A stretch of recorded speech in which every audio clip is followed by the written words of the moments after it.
Welcome to my channel. আবার চলে এলাম। আজকে আরেকটা গ্রামাটিক্যাল আমি বলবো। এটা খুব ইম্পর্টেন্ট, প্রত্যেক কিন্তু এটা শিখতে হবে। সবাই কিন্তু ম্যাক্সিমাম ছেলেমেয়েরা যখন আঁকা শিখে বা অনেক গার্জেনও যখন দেখে ছেলেমেয়েরা আঁকছে, হয়তো অনেক সময় স্যারকে এসে বলে, স্যার আমার ছেলেটা সিনারি আঁকতে পারছে না।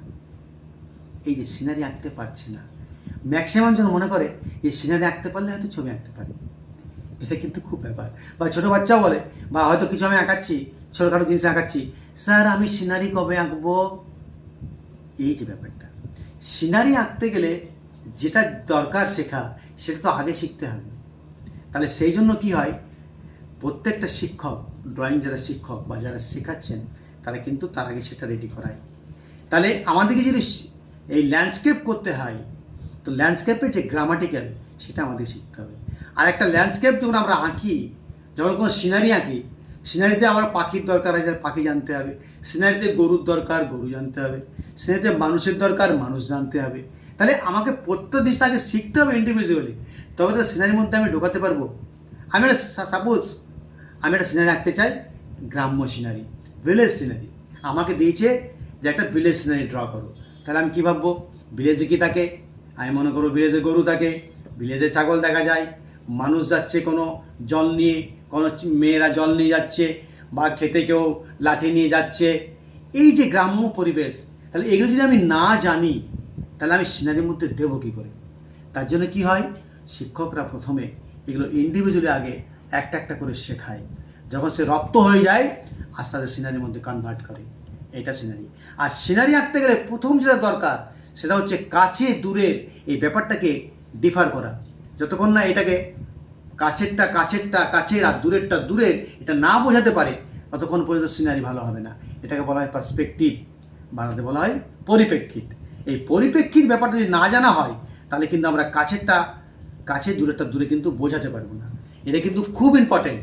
যখনই কেউ শিখবে, পরিপ্রেক্ষিত ব্যাপারটা শিখবে। কাছে কি হয়, বড় হয়, দূরে কি হয়, ছোট হয়। তাই সবার প্রথমে যদি আমি এই ল্যান্ডস্কেপ আঁকি, তো সবার প্রথমে কি আঁকবো, আমি আঁকবো বেস লাইন, যেটা বলা হয় হরাইজন্টাল লাইন।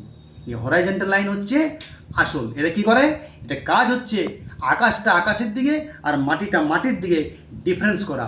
আর যে লাস্ট পার্টটা হয়, যেখানে মিশে যাচ্ছে দুটো, আকাশটা মাটিটা, ওই লাস্ট পার্টটাকে, ওই শেষ অংশটাকে বলা হয় বেস লাইন বা ভ্যানিশিং পয়েন্ট বা হরাইজন্টাল লাইন।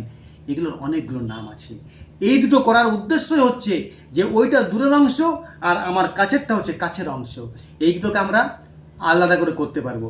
কাছে যখন কেউ থাকবে একটা মানুষ, আমি বড় আঁকবো, আর যদি ওই দূরে চলে গেছে, তার থেকে আমি ছোট আঁকবো। তাহলে কিন্তু বোঝাবে মানুষটা দূরে আছে। এইটাকে বলা হয় অ্যাকচুয়ালি পরিপ্রেক্ষিত। তো এই পরিপ্রেক্ষিত বা পার্সপেক্টিভ আমাদের জানা কিন্তু খুব প্রয়োজন। প্রত্যেককে বলি আমি, যখন তুমি শিখবে, ছোটো বাচ্চারা, এটা কিন্তু যেন শিখতে ভুলো না।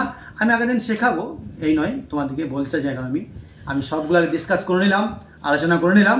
আগামী দিনে আমি সব শিখিয়ে দেবো।